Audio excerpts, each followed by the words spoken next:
लड़की, डॉक्टर साहब मेरा बेटा बाइक से गिर गया। डॉक्टर, मैं हिंदी में अच्छा नहीं हूँ, कृपया मुझे अंग्रेजी में बताओ। लड़की, मेरा लौंडा गिरोंडा हीरो होंडा ब्रोकन हड्डी, कर दे पट्टी। सोचा था 2 शादियां करूंगा, एक पीटेगी तो दूसरी बचाएगी। रात को सपना देखा, एक ने पकड़ रखा था, दूसरी पीट रही थी। एक लड़की जा रही थी, उसका पेन गिर गया। एक लड़का उसका पेन उठाकर दिया और बोला, आपका नाम? लड़की बोली, पिता के पहले और माता के बाद लगाते हैं वही है मेरा नाम। आप बताओ लड़की का क्या है नाम? ये बड़ी अच्छी बात कही आप। फेसबुक से थक जाते हैं तो व्हाट्सएप चले जाते हैं, जब व्हाट्सएप से थक जाते हैं तो इंस्टाग्राम पर चले जाते हैं। ओह माय गॉड, इतनी भाग दौड़ भरी जिंदगी। एक अमीर लड़की को स्कूल में गरीब परिवार पर निबंध लिखने को कहा गया। जरा गौर फरमाइए लड़की ने क्या लिखा।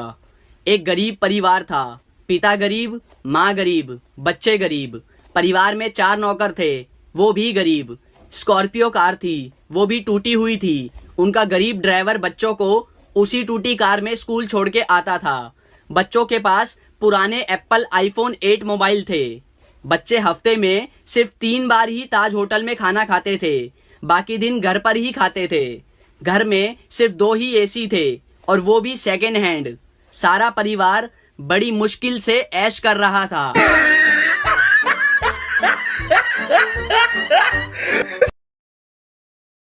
CBSE, UPSC, दिन में सोडा रात को लस्सी। ICSE, NTSE, गोल करेंगे रोनाल्डो मेसी। बोर्ड एग्जाम में होने वाली है सारे बच्चों की ऐसी की तैसी। चिंता ता चिता चिता चिंता ता ता। एक रात एक चोर एक घर में घुसा, दरवाजा खोला तो एक बूढ़ी औरत सो रही थी। खटपट की आवाज से उसकी आंखें खुल गईं। चोर घबरा गया, लेकिन बुढ़िया बोली, डरो मत बेटा, लगता है किसी मजबूरी के कारण तुम ऐसा काम कर रहे हो। कोई बात नहीं, अलमारी में एक तिजोरी है, उसमें का सारा पैसा और गहना तुम चुपचाप ले जाना, लेकिन पहले मेरे पास आकर बैठो। मैंने अभी अभी एक सपना देखा है, वह सुनकर जरा मुझे उसका मतलब तो बता दो। चोर बुढ़िया की बातों में आ गया और चुपचाप जाकर उसके पास बैठ गया। बुढ़िया ने कहा, बेटा मैंने देखा कि मैं एक जंगल में खो गई हूँ। तभी एक कौवा मेरे पास आया और उसने 3 बार जोर जोर से बोला, पिंटू पिंटू पिंटू। बस फिर सपना खत्म हो गया और मेरी आंखें खुल गईं। जरा बताओ इसका क्या मतलब हुआ। चोर सोचने लगा। इतने में बुढ़िया का बेटा पिंटू अपना नाम जोर जोर से सुनकर उठ गया और अंदर आकर चोर को जमकर पीटा। बुढ़िया बोली, बस करो अब मत मारो। चोर बोला, नहीं नहीं मुझे और मारो, ताकि मुझे आगे से याद रहे कि मैं एक चोर हूँ, सपनों का मतलब बताने वाला नहीं। एक बूढ़ी औरत 2 लाख रुपए जमा करने बैंक जाती है। मैनेजर ने बुढ़िया से पूछा, इतने पैसे आपके पास कहाँ से आए? बुढ़िया बोली, मैं शर्त लगाती हूँ कि आपको भी शर्त लगानी है। मैनेजर बोला, नहीं। बुढ़िया ने कहा, वैसे भी आप मुझसे शर्त नहीं जीतेंगे। मैनेजर को गुस्सा आया और वह शर्त लगाने के लिए तैयार हो गया। बुढ़िया बोली, शर्त यह है कि कल सुबह 10 बजे मैं आपको 2 थप्पड़ मारूंगी और आपका पूरा शरीर हरा हो जाएगा। अगर ऐसा नहीं हुआ तो मैं आपको 10,000 दूंगी, और यदि ऐसा हो गया तो आप मुझे 10,000 रुपए देंगे। मैनेजर सोचा ऐसा संभव थोड़ी है, उसने शर्त मान ली। अगले दिन बुढ़िया अपने वकील के साथ बैंक पहुंची और शर्त के अनुसार उसने मैनेजर को जोर से 2 थप्पड़ मारे। इतने में वकील दीवार से सिर पीटने लगा। मैनेजर ने बुढ़िया से पूछा, ये आपके वकील को क्या हो गया? बुढ़िया मुस्कुराते हुए बोली, मैंने इससे 20,000 रुपए की शर्त लगाई थी कि आज सुबह ठीक 10 बजे मैं बैंक के मैनेजर को 2 थप्पड़ मारूंगी। अमेरिका में जब कोई बच्चा बाइक से गिरने के बाद घर पहुंचता है तो उसकी माँ सबसे पहले उसे बिठाती है, देन डॉक्टर को कॉल करती है। और जापान में जब कोई बच्चा बाइक से गिर जाता है तो उसकी माँ सबसे पहले उसके फ्रैक्चर चेक करती है और फ्रैक्चर चेक करने के बाद उनपे बैंडेज करती है। और जब मैं बाइक से गिरता हूँ तब माँ, हाँ बेटा, मैं बाइक से गिर गया। क्या?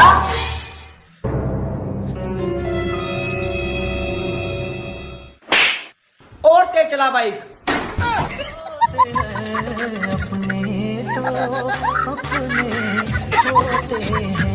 दोस्तों, एक बार एक राजा के राज्य में महामारी फैल गई। चारों ओर लोग मरने लगे। एक रात राजा को एक सपना आया कि हे राजा, तुम्हारी राजधानी के बीचों बीच जो पुराना सूखा कुआं है, अगर अमावस्या की रात को राज्य के हर घर से एक एक बाल्टी दूध उस कुएं में डाल दिया जाए तो अगली ही सुबह ये महामारी समाप्त हो जाएगी। राजा ने अगले दिन पूरे राज्य में यह घोषणा करवा दी कि महामारी से बचने के लिए अमावस्या की रात को हर घर से कुएं में एक एक बाल्टी दूध डालना जरूरी है। अमावस्या की रात जब लोगों को कुएं में दूध डालना था, उसी रात राज्य में रहने वाली एक कंजूस बूढ़ी औरत ने सोचा कि सारे लोग तो कुएं में दूध डालेंगे, अगर मैं एक बाल्टी पानी डाल दूं तो किसी को क्या पता चलेगा। उस कंजूस औरत ने रात में चुपचाप एक बाल्टी पानी कुएं में डाल दिया। अगले दिन जब सुबह हुई तो महामारी समाप्त नहीं हुई। राजा ने जब कुएं के पास जाकर इसका कारण जानना चाहा तो उसने देखा कि सारा कुआं पानी से भरा हुआ है। दरअसल दोस्तों, ऐसा इसलिए हुआ क्योंकि जो विचार उस बूढ़ी औरत के मन में आया था, वही विचार सभी लोगों के मन में आ गया और सबने कुएं में दूध की जगह पानी डाला। दोस्तों, बात सिर्फ इतनी सी है कि जब भी कोई ऐसा काम आता है जिसे बहुत सारे लोगों को मिलकर करना होता है, तो अक्सर हम अपनी जिम्मेदारियों से यह सोचकर पीछे हट जाते हैं कि कोई न कोई तो कर ही देगा। भारत में लोग हेलमेट नहीं पहनेंगे, लेकिन फोन पर कवर और स्क्रीन गार्ड जरूर लगाएंगे। चाहे अपना सर फूट जाए, लेकिन मोबाइल को कुछ नहीं होना चाहिए। एक बच्चे का जन्म होने वाला था। जन्म से कुछ समय पहले बच्चा भगवान से बोला, हे प्रभु, मैं इतना छोटा हूँ, खुद से कुछ कर भी नहीं पाता, भला मैं पृथ्वी पर कैसे रहूंगा? मुझे कहीं नहीं जाना, मुझे अपने पास ही रहने दीजिए। भगवान बोले, हे बालक, मैंने तुम्हारे लिए एक फरिश्ता चुना है, वो तुम्हारे लिए मुस्कुराएगा भी और तुम्हारा ख्याल भी रखेगा। बच्चा बोला, जब लोग मुझसे बात करेंगे तो मैं समझूंगा कैसे? मुझे तो उनकी भाषा भी नहीं आती। भगवान बोले, तुम्हारा फरिश्ता तुमसे मधुर शब्दों में तुमसे बात करेगा, वो तुम्हें चलना बोलना और प्रार्थना करना भी सिखाएगा और वो तुम्हें सभी बुरे लोगों से बचाएगा, भले ही उसकी जान ही क्यों न चली जाए। इस बीच पृथ्वी से किसी के कराहने की आवाज सुनाई दी। बच्चा समझ गया कि अब उसे जाना होगा। बच्चा बोला, हे ईश्वर, मेरे जाने का समय हो गया है, कृपया करके मुझे उस फरिश्ते का नाम बता दीजिए। भगवान बोले, तुम नाम जानकर क्या करोगे? बस इतना जान लो, तुम पृथ्वी पर उसे माँ कहकर बुलाओगे तो बस अपनी प्यारी माँ के लिए एक लाइक करके सब्सक्राइब कर दो। पूरा सुनिए, मजा आएगा। मुझे तो अपनों ने लूटा, गैरों में कहाँ दम था। मेरी हड्डी वहाँ टूटी जहाँ हॉस्पिटल बंद था। मुझे जिस एम्बुलेंस में डाला उसका पेट्रोल कम था। मुझे रिक्शे में इसलिए बैठाया क्योंकि उसका किराया कम था। मुझे डॉक्टरों ने उठाया, नर्सों में कहाँ दम था।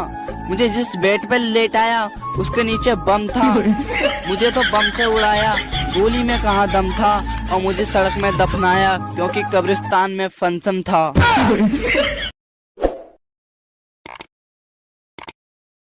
सुबह ब्रश किया तो टूथपेस्ट में लौंग थी, फिर चाय पी उसमें भी लौंग थी, दोपहर में दाल खाई उसमें भी लौंग थी, रात को बिरयानी खाई उसमें भी लौंग थी, सोने से पहले पान खाया उसमें भी लौंग थी। अरे तो कहना क्या चाहते हो? It's been a long day. Japan में दो भाई रहते थे। एक का नाम जो था, दूसरे का नाम वो था। एक रात जो को बाथरूम में भूत दिखा। जो डर गया और उसने वो को आवाज लगाई। वो दौड़ते हुए बाथरूम में आया और भूत को देखते ही उसका हार्ट फेल हो गया और वो मर गया। बस उसी दिन से कहावत हो गई, जो डर गया वो मर गया। दुख क्या है? 7 बजे नींद खुले और पता चले अब वापस नहीं सोना। खुशी क्या है? रात को 2 बजे नींद खुले और पता चले कि अभी 5 घंटे और सोना है। डबल खुशी क्या है? रात को नींद खुले और पता चले कल तो छुट्टी है। होली पर इतने भी पुराने कपड़े मत पहन लेना कि कोई रंग लगाने की बजाय रोटी देकर चला जाए। एक माँ ने अपने बच्चे से मार्कशीट मांगी। बच्चे ने मार्कशीट दिखाई जिसमें उसे गणित में 100 में से 90 अंक प्राप्त हुए थे। माँ ने मार्कशीट देखी और उसे जोर जोर से पीटने लगी। फिर बोली, तुम कब से इतने समझदार हो गए? जरूर तुमने 9 के 90 करे हैं। 0 अपने आप पढ़ाते हो। बोल बोल कर बस उसे पीटे ही जा रही थी और बच्चा बेचारा रोए जा रहा था। बच्चा हाथ जोड़ जोड़ कर बोल रहा था कि माँ मैंने 0 नहीं बढ़ाया, मगर माँ कुछ सुनने के मूड में नहीं थी और उसे बस पीटे ही जा रही थी। 3 साल बाद माँ ने अपने बच्चे से फिर से पूछा कि सच सच बताओ तुमने 0 बढ़ाया था? बच्चे ने कहा नहीं माँ, मैंने 0 नहीं बढ़ाया था। माँ ये सुनकर फिर से गुस्सा हो गई और बच्चे को पीट कर चली गई। फिर बच्चा रोते हुए बोला कि दोस्तों मैंने 0 नहीं बढ़ाया था, मैंने तो 0 के आगे 9 बढ़ाया था। और ये बात दूर खड़ी माँ ने सुन ली और आगे क्या हुआ आप देख ही सकते हैं। When you study, you pass. And when you pass, you get happy. And when you get happy, you play. And when you play, you get tired. And when you get tired, you get sick. And when you get sick, you die. So don't study. Pintu एक बार अपने घर की light सुधार रहा था, तभी उसके ऊपर बिजली का तार गिर गया। पिंटू तड़प तड़प कर मरने ही वाला था कि अचानक उसे याद आया कि बिजली तो सुबह से बंद है। वापस उठकर हंसते हुए बोला, साला याद नहीं आता तो आज मर ही जाता। दोस्तों 3 लड़के थे, तीनों ने मिलकर एक बॉल खरीदी जिसकी कीमत 30 रुपए थी। तीनों ने 10-10 रुपए मिलाकर 30 रुपए दुकानदार को दिए और वो दुकान से जाने ही वाले थे, तभी दुकानदार को याद आया कि बॉल तो सिर्फ 25 रुपए की है। दुकानदार ईमानदार था, उसने तुरंत अपने नौकर से 5 रुपए लौटाने को कहा। जब नौकर ने 5 रुपए वापस किए तो तीनों लड़कों ने खुश होकर 2 रुपए टिप उस नौकर को दिए और 1-1 रुपए आपस में बांट लिए। कुछ देर बाद एक लड़का कहने लगा कि हमने तो 9-9 रुपए खर्च किए हैं, इसलिए बॉल की कीमत हुई 27 रुपए और फिर 2 रुपए नौकर को टिप दिए, मतलब हुए 29 रुपए। लेकिन हमने तो टोटल 30 रुपए दिए थे, आखिर 1 रुपया कहाँ गया? दोस्तों अगर आप समझ गए हैं कि 1 रुपया कहाँ गया तो जरूर बताइए, और अगर इसका सही जवाब जानना चाहते हैं तो कमेंट बॉक्स में पिन है। दोस्तों 2 लड़के लड़की शादी करना चाहते थे, लेकिन लड़की का बाप चाहता था कि शादी ना हो, इसलिए उसने लड़के के सामने एक शर्त रखा कि अगर बारात में कोई भी बूढ़ा आदमी आया तो शादी नहीं होगी। लड़के ने मजबूरी में शर्त मान ली। जब बारात लड़की के घर जाने के लिए निकलने वाली थी, तभी लड़के के नाना ने कहा मैं भी जाऊंगा बारात। लोगों ने समझाया कि अगर आप गए तो शादी नहीं होगी। नाना बोले चाहे कुछ भी हो लेकिन मैं जाऊंगा। लोगों ने फैसला किया कि बूढ़े नाना को डिग्गी में बैठा लो, लेकिन उन्हें बाहर मत निकालना। नाना को डिग्गी में डाल दिया गया। जब बारात पहुंची तो लड़की के बाप ने फिर से टांग अड़ा दी और लड़के से कहा शादी तभी होगी जब तुम पास के इस तालाब से पानी की जगह दूध बहवा दो। बारातियों ने कहा यह तो पॉसिबल नहीं है। बारात वापस आने लगी, तभी नाना ने डिग्गी से आवाज लगाई, बस इतनी सी बात के लिए तुम सब वापस जा रहे हो? जाओ जाकर लड़की के बाप से कह दो कि हमने दूध का इंतजाम कर लिया है, आप तालाब का पानी खाली करा दो। दोस्तों भारत पाकिस्तान के बीच जो लड़ाई हुई उसमें कुछ भी अच्छा नहीं हुआ, लेकिन एक चीज जो अच्छी हुई वो ये हुई कि हमें पता चल गया हमारे देश के लिए कौन कौन वफादार है। इस 6 दिन की लड़ाई में भारत के हर नागरिक ने इंडियन आर्मी का बहुत साथ दिया, पर एक सेक्शन और था ऐसा जिसने पूरे भारतीयों का साथ दिया, वो थे हमारे इन्फ्लुएंसर्स। हाँ, इस लड़ाई में हमारी इंडियन मीडिया ने काफी झूठी खबरें फैलाई, लेकिन अगर हमारे इन्फ्लुएंसर्स नहीं होते तो हम भी पाकिस्तान की तरह झूठी बातों में उलझ कर रह जाते। लोगों ने मीडिया से ज्यादा वीडियो क्रिएटर्स की सुनी। लिटरली पाकिस्तानी एक्टर्स हारने के बाद भी विक्ट्री परेड निकाल रहे हैं, पर हमारे एक्टर्स तो सारे चुप रहे और कुछ इन्फ्लुएंसर्स भी चुप रहे ताकि उनकी ऑडियंस न चली जाए। पर जो बोले उन्होंने हमें एक हौसला दिया और ऐसे वक्त में हिंदू मुस्लिम करने से रोका। एक नया फोन लेकर उसकी अनबॉक्सिंग वीडियो बना देना, चाची को साड़ी दिला देना या फिर वीडियो कॉल पे एक दूसरे को गाली दे देना। अगर तुम्हारी नजर में कंटेंट इसे कहते हैं तो जाकर प्यार से फॉलो करो। पर चलो आओ थैंक्स बोलते हैं उन लोगों को जिन्होंने ऐसे वक्त में हमारे देश का साथ दिया। कमेंट्स में उस इन्फ्लुएंसर को, उस वीडियो क्रिएटर को टैग जरूर करना जिसने आपको सबसे ज्यादा होप, जिसकी वीडियो आपने सबसे पहले देखी और जिसने आपको सही इन्फॉर्मेशन दी। भेज दो सबको ये वीडियो। इंग्लिश की क्लास में गोलू लेट पहुंचा। English teacher, Golu why are you so late? Golu, madam वो ना। Teacher, Golu speak in English. Golu, madam my car was फसिंग इन कीचड़, नो हिलिंग नो डुलिंग, ओनली भुर्र भुर्र करिंग।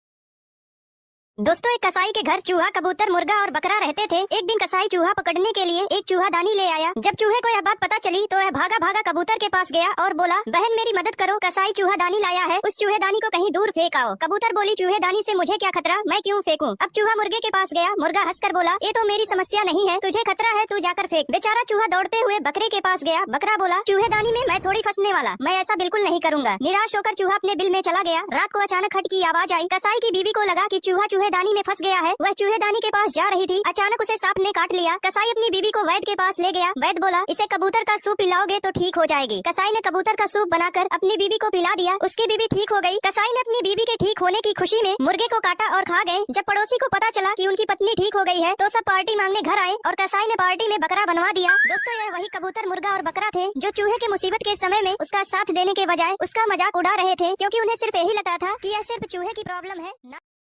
तुम्हें पता है एक जेंटलमैन कौन होता है? जो तुम्हारी बकवास बातें भी बड़े गौर से सुने, जो तुम्हारा रंग रूप दौलत देखकर नहीं, तुम्हारी मासूमियत देखकर तुम्हें प्यार करे, जो तुम्हारी बिना फिल्टर वाली फोटो की भी तारीफ करे और जब तुम इनसिक्योरिटीज हो तो इग्नोर नहीं क्लियर करे, जिसे तुम्हारे जिस्म से नहीं बालों से खेलना पसंद हो, जो तुम्हारी मर्जी के बगैर तुम्हें उस नज़र से देखे भी ना, भले ही तुम्हारी आँख खुली हो या बंद हो, जो तुम्हें भले ही कितना भी प्यार करता हो लेकिन अपनी माँ को हमेशा प्रायोरिटी दे, जो महंगे महंगे गिफ्ट्स भले ही ना दिलाए लेकिन तुम्हारे पीरियड्स में तुम्हें एक चॉकलेट जरूर ला कर दे, जो भले ही तुम्हारी गलतियों पे तुम्हें डांटे लेकिन दूसरों के आगे बहुत रिस्पेक्ट से बात करे, जिसके पास ऑप्शंस भले ही कितने हो लेकिन वो हमेशा सिर्फ तुम्हें ही चुने, जो तुम्हारे आगे रोने से बिल्कुल ना शर्माए और उसे देखकर जब तुम रो दो तो वो चुप हो जाए, और अगर ऐसा लड़का तुम्हें मिले तो उसका साथ कभी मत छोड़ना। एक पिता अपनी बेटी के लिए लड़का देखने गया। उन्होंने लड़के के पिता से पूछा, छोरो काई करे है? लड़के के पिता ने कहा, सीए है। उन्होंने पूछा, छोरा की बहन काई करे है? पिता ने कहा, वाह भी सीए है। उन्होंने फिर पूछा, छोरा की माँ काई करे है? पिता ने कहा, वाह भी सीए है। उन्होंने फिर पूछा, अरे वाह, सब सीए है, मतलब आप भी सीए ही होगा? लड़के का पिता, ना ना, मैं तो घाघरा ब्लाउज कटिंग करूं, ये सब लोग सीए हैं।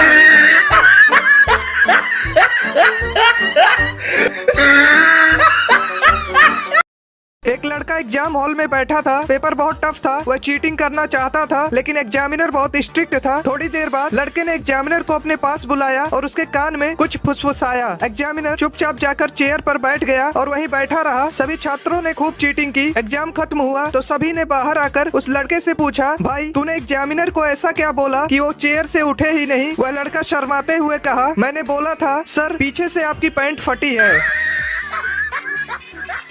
एक तरफ पूरा प्ले बॉय समाज डरा हुआ है तो दूसरी तरफ धोखा खाया पूरा एक समाज खुशी मना रहा है। तो एक कहानी है मुजफ्फरनगर की, जब एक लड़का और एक लड़की रिलेशनशिप में आते हैं। जिंदगी में खुशी के पल पिरोकर एक दूसरे के दिन हसीन बनाते हैं। भरोसा एक ऐसी चीज है जिसका कोई सर्टिफिकेट नहीं होता, इसलिए विश्वास करके एक दूसरे को गले लगाते हैं। पर एक दिन खिड़की से एक परिंदा एक कागज लेकर आता है जिसे पढ़कर उस लड़की का दिल एकदम टूट जाता है। खुदगर्जी की चिट्ठी पढ़ती है जिसमें लिखा होता है कि मेरे घर वालों ने मेरी शादी कहीं और तय कर दी। पर वो कहती है कि सुनो, हम मना लेंगे, तुम्हारे घर वाले ही तो है, समझा देंगे। पर लड़का कुछ बहाने बनाने के बाद साफ मना कर देता है। तो लड़की सवाल करती है, ये बात तुम्हें तब याद नहीं आई जब तुम मेरा जिस्म नोच रहे थे? तो लड़का गुस्सा होकर कह देता है कि देखो, इसमें दोनों की मंजूरी थी। पर लड़की कहती है कि मंजूरी इसलिए थी क्योंकि तुम मुझसे शादी करने वाले थे। लाखों बार ना सुनने के बाद लड़की एक प्लान बनाती है और उसे मिलने बुलाती है और दोनों मिलकर ये डिसाइड करते हैं कि एक आखिरी बार हम बिस्तर होंगे। और रूम में पहुंचने के बाद जब उनके बीच ये सब शुरू होता है तो लड़की नीचे जाकर उसका काट देती है। उसने सही किया या गलत ये कमेंट्स में जरूर बताना। बाकी अपने सभी प्ले बॉय दोस्तों को भी